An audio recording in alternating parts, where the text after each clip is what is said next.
लीला देवी के परिवार में दो बेटे सुरेश और नरेश दोनों शादीशुदा थे। सुरेश की शादी को कुछ साल बीत चुके थे, जबकि नरेश की शादी को अभी 8 महीने ही हुए थे। घर के सारे काम बड़ी बहू मीना ही संभालती थी, क्योंकि छोटी बहू सीमा नौकरी करती थी। माँ जी, ये देखिए, मैं आपके लिए सुंदर बनारसी साड़ी लाई हूँ। ये तो बहुत सुंदर साड़ी है बहू, पर कीमती होगी। माँ जी, आपसे ज्यादा कीमती नहीं है। वैसे आज मुझे सैलरी मिली थी तो सोचा आपके लिए कुछ खरीद लूं, इसलिए मैं ये साड़ी ले आई। माँ जी, आपने नींबू पानी बनवाया था। अरे अरे, ध्यान से, अभी रख दे। पहले मैं अपनी बहू की लाई हुई साड़ी तो देख लूं। इस पर गिर गया जरा सा भी नींबू पानी तो दाग लग जाएगा। माँ जी, भाभी को बोल दो कि मशीन में ना धोएं। पहले भी जब मैं नरेश जी के लिए जो कमीज लाई थी वो इन्होंने मशीन में धो दी थी। वो मशीन में खराब हो गई थी। अरे बहू, ये ठहरी घर में काम करने वाली, ये तुम्हारी तरह बाहर काम करने वाली थोड़ी है। इसका जितना दिमाग होगा उतना ही तो काम करेगी। इसे क्या पता कैसे कमाते हैं। तुम सारा दिन बाहर नौकरी करती हो, मेहनत करती हो, इसका क्या। जरा सी सब्जी बनाई, जरा सा आटा गूंथा और रोटी बना दी। इधर उधर बस थोड़ा बहुत झाड़ू पोछा लगा दिया। अरे असली मेहनत तो तुम कर रही हो।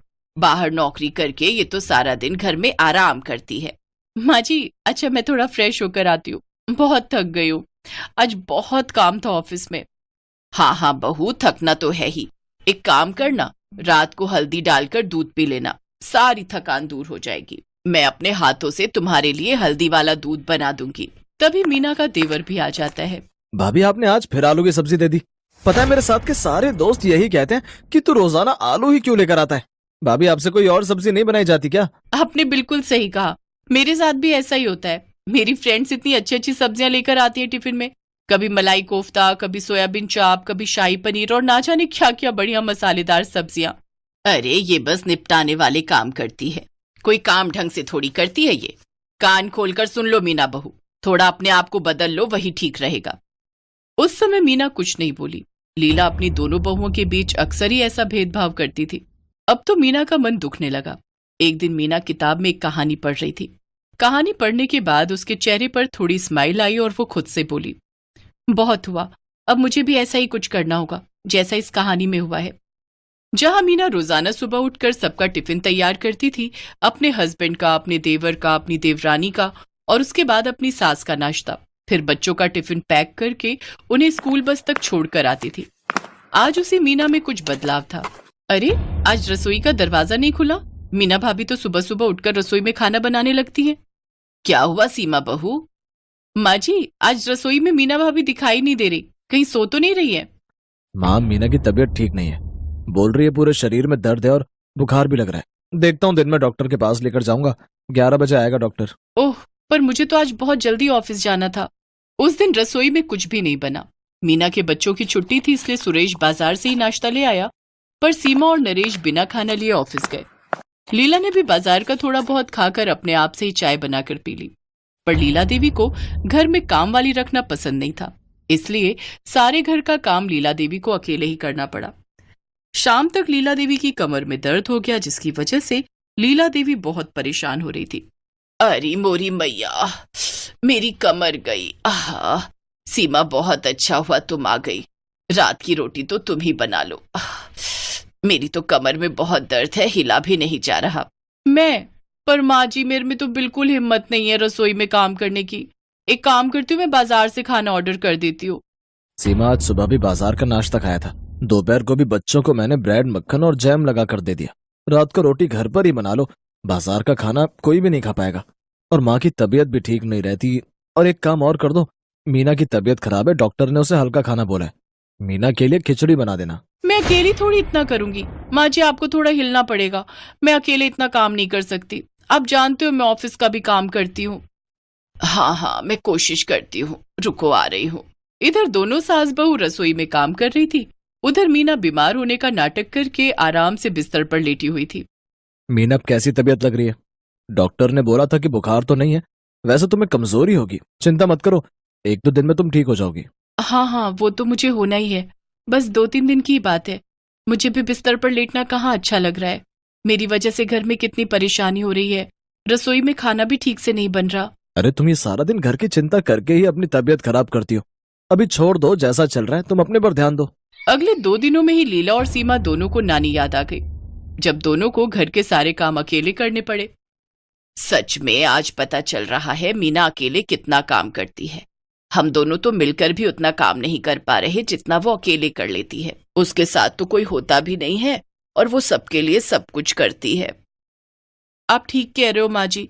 मीना भाभी रसोई में होती है तो मुझे तो कोई चिंता ही नहीं रहती, क्योंकि मुझे पता होता है वो तीनों टाइम का खाना भी संभाल लेंगी और हमें समय पर खाना भी मिल जाएगा। पर अब पिछले 3 दिनों से हम में से किसी ने भी कुछ ठीक से नहीं खाया। सीमा सही कह रही है माँ। भाभी गरम गरम खाना पैक करके देती हैं तो दोपहर में ऑफिस में पेट भर जाता है, पर मजबूरी में कैंटीन का खाकर मेरा तो पेट ही खराब हो गया और भूख भी नहीं मिटती।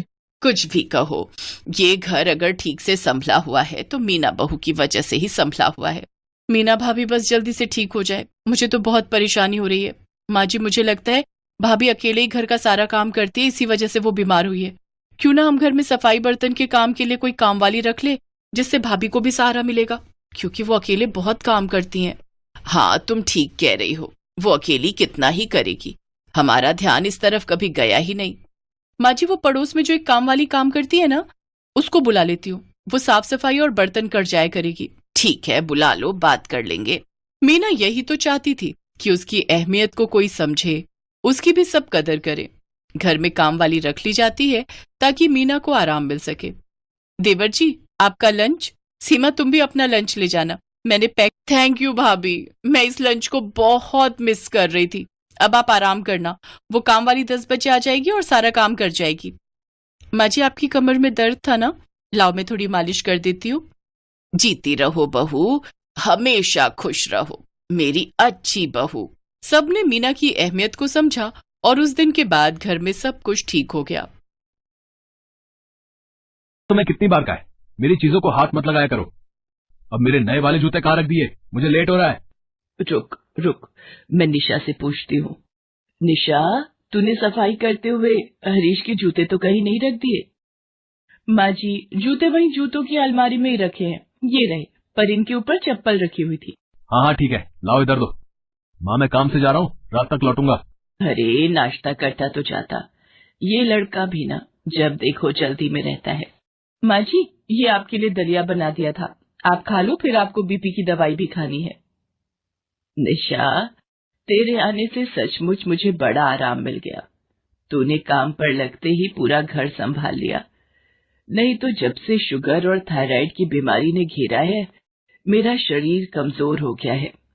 वैसे तू गांव में किसके साथ रहती थी? बिमला और तेरे बाबा तो काफी समय से झांसी में रह रहे हैं। गांव में मैं दादी और चाचा चाची के साथ रहती थी, पर माँ की तबीयत आपको पता है अब ठीक नहीं रहती, इसलिए मुझे शहर बुला लिया। अच्छा है ना, मुझे भी तेरा बहुत सहारा हो गया। अम्मा जी, वो जो दीवार पर आपकी फोटो लगी है, ये तो लगता है बहुत पुरानी है, और ये आपके साथ।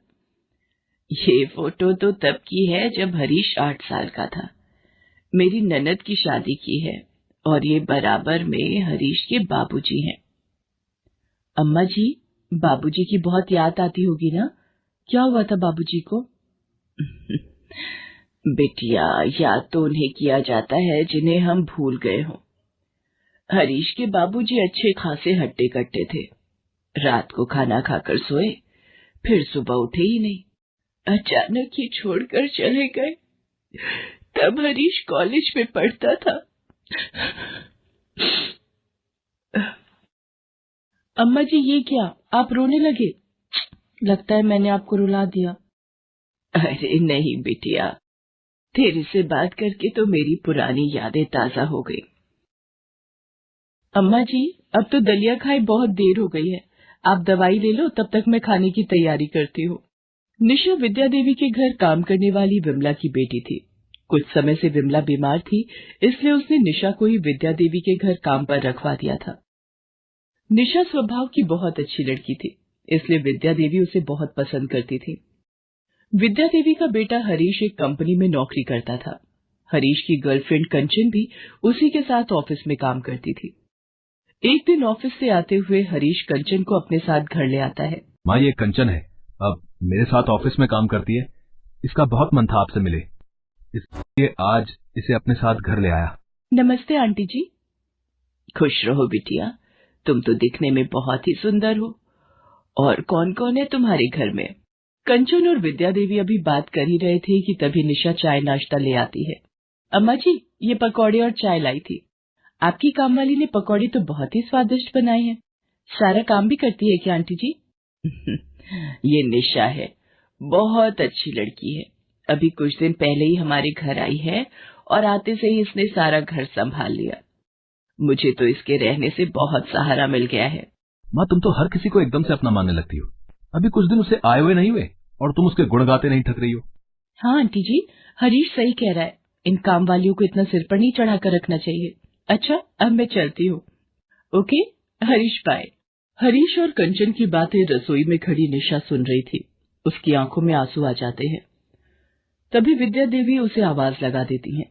मुझे पता है निशा बेटी, तुझे हरीश और कंचन दोनों कुछ ज्यादा ही बोल गए, पर तू उनकी बातों का बुरा मत मानना। कोई कुछ भी कहे, पर व्यक्ति का स्वभाव ही उसका चरित्र निर्धारित करता है, और मैं जानती हूँ कि तू मेरी दिल से सेवा करती है। निशा विद्या देवी की हर छोटी से छोटी चीज का ध्यान रखती थी। उसने तो मानो पूरा घर संभाल लिया था। निशा के आ जाने से विद्या देवी की सारी परेशानियां दूर हो गई थी। पर एक शाम विद्या देवी बहुत चिंता में थी और बार बार दरवाजे की ओर देख रही थी। क्या हुआ अम्मा जी, इतनी परेशान क्यों हो और बार बार आप दरवाजे की ओर क्यों देख रही हो? हरीश पता नहीं कहाँ रह गया, रोजाना तो ऑफिस से जल्दी आ जाता है। अम्मा जी, आपका फोन बज रहा है, मैं लेकर आती हूँ। हेलो, कौन बोल रहा है? क्या? ये नहीं हो सकता। हरीश मेरा बच्चा। क्या हुआ अम्मा जी, आप इतना घबरा क्यों रही हो? निशा बेटी, हरीश का एक्सीडेंट हो गया है। पता नहीं मेरा बच्चा किस हाल में होगा। मुझे जल्दी से अस्पताल जाना है। रुकिए अम्मा जी, मैं ऑटो बुला कर लाती हूँ। विद्या देवी निशा के साथ हॉस्पिटल पहुंचती है। हरीश की गाड़ी का एक्सीडेंट हो गया था, जिसके कारण उसके बहुत चोटें आती हैं। देखिए माताजी, मैं आपको झूठी तसल्ली नहीं दे सकता। पेशेंट के पैर पूरी तरह से डैमेज हो चुके हैं। अब शायद हरीश उम्र भर ना चल पाए। ये सब क्या हो गया मेरे बच्चे के साथ? अम्मा जी, अपने आप को संभालो। कुछ दिनों बाद हरीश को छुट्टी मिल जाती है। वो घर आ जाता है। हरीश की नौकरी भी छूट गई थी, इस वजह से वो और दुखी हो जाता है। हेलो कंचन, क्या बात है? मैं तुम्हें पिछले 1 हफ्ते से फोन मिला रहा हूं, तुम मेरा फोन क्यों नहीं उठा रही हो? और तुम एक बार भी मुझे हॉस्पिटल में देखने के लिए नहीं आई। तुम्हें पता है ना मेरा कितना बड़ा एक्सीडेंट हुआ था। देखो हरीश, मुझे सब पता चल गया है। अब तुम पूरी तरह से अपाहिज हो चुके हो। तुम्हारे दोनों पैर खराब हो चुके हैं और एक अपाहिज के साथ मैं अपनी पूरी जिंदगी खराब नहीं कर सकती। वैसे भी मेरी शादी होने वाली है, इसलिए मुझे आज के बाद कॉल करने की कोशिश भी मत करना। कंचन, मैंने तुमसे सच्चा प्यार किया और इस हालत में तुम मुझे यूं छोड़कर चली गई। ये आपके लिए सब्जियों का सूप बनाया था। मुझे भूख नहीं है, ले जाओ ये सूप। आपको पानी पीना था तो मुझे बोल देते, अभी बेड से गिर जाते। मुझे किसी की हेल्प नहीं चाहिए, मैं किसी की सहानुभूति नहीं मांग रहा। हरीश बेटा, तू कंचन का गुस्सा इस बेचारी पर क्यों निकाल रहा है? निशा दे इसे सूप, मैं भी देखती हूँ ये कैसे नहीं पीता।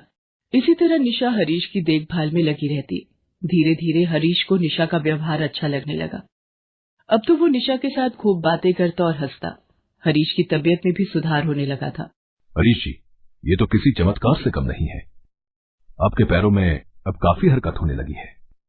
बस कोशिश करते रहिए, समय पर फिजियोथेरेपी के लिए आते रहिएगा। और फिर हरीश बिल्कुल ठीक हो जाता है। एक दिन कंचन उससे मिलने आती है। तुम यहाँ क्या कर रही हो? मुझे तुम्हारी काम वाली निशा बाजार में मिली थी, इसी से पता चला कि तुम बिल्कुल ठीक हो गए हो। तो मुझे लगा कि जब तुम मुझे इतना प्यार करते ही हो तो मैं हम दोनों के रिश्ते को एक मौका और दे देती हूँ। पर तुम्हारी तो शादी हो गई थी ना? नहीं, वो लड़का मुझे पसंद नहीं था, इसलिए मैंने उस रिश्ते के लिए मना कर दिया।